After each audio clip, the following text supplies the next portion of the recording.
Hey guys, I'm CJ and this is the Long Box.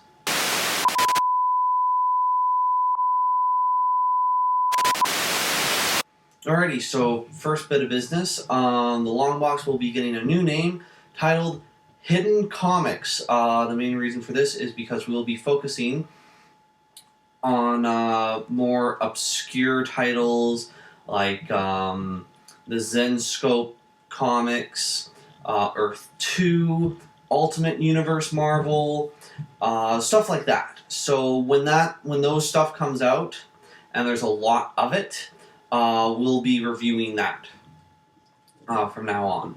So that doesn't mean we won't still be covering, mainstream stuff, but our main focus is going to be the more obscure titles like Zenscope, Valiant, certain companies and certain issues, especially new obscure series.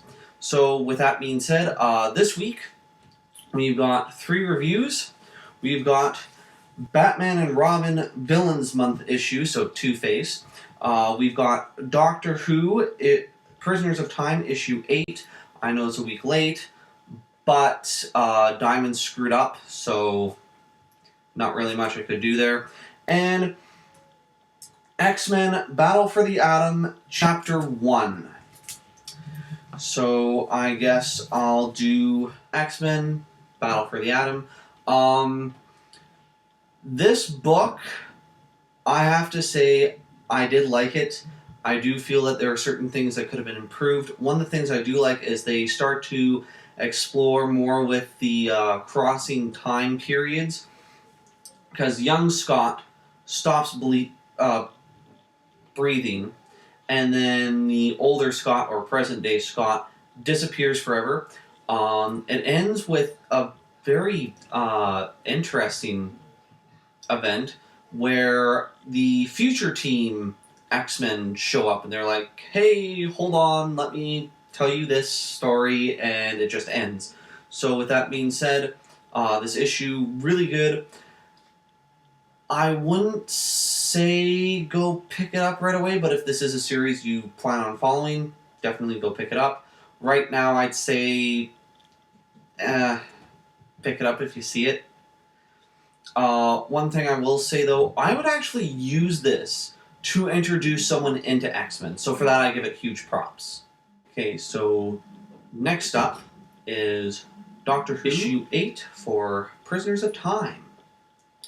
This issue, again, really awesome.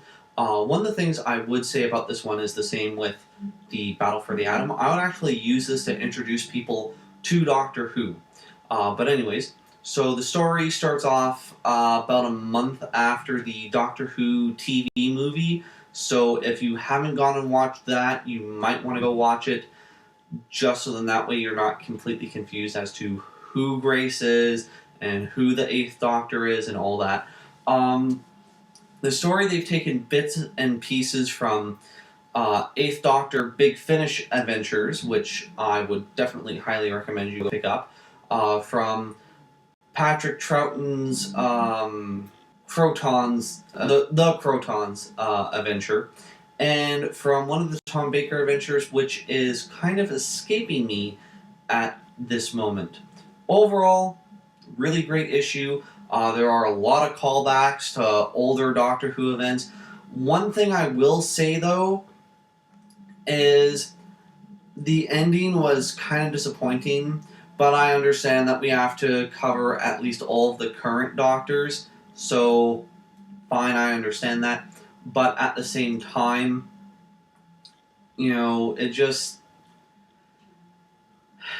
seems very weird how they chose to end it, because we don't find out anything new. He just gasses the Doctor and walks off with the companion, and that's it. So, yeah.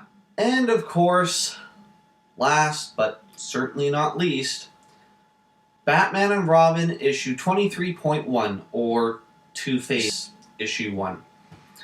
This issue was kind of weird. I'm not really sure how to describe it other than that.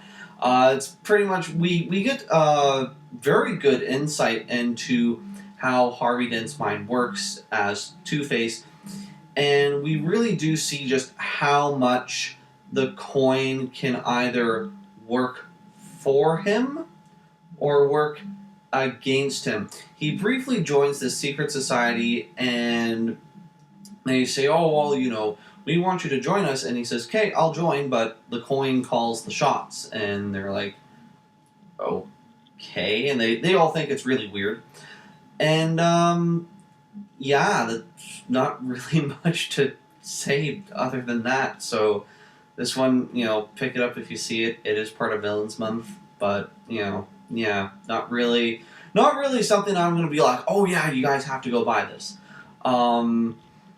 So yeah, so just to do a quick rundown, X-Men Battle for the Atom gets a pick it up if you see it. Doctor Who Prisoners of Time issue 8 gets a go and buy it now, and Two-Face issue 1, or Batman and Robin issue 23.1 gets pick it up if you see it. Those two just, they were good. They're just, there wasn't anything that really popped out. So until next time, I'm CJ. Hopefully next time I'll have this room renovated. And this has been Hidden Comics video 1. So catch you guys later.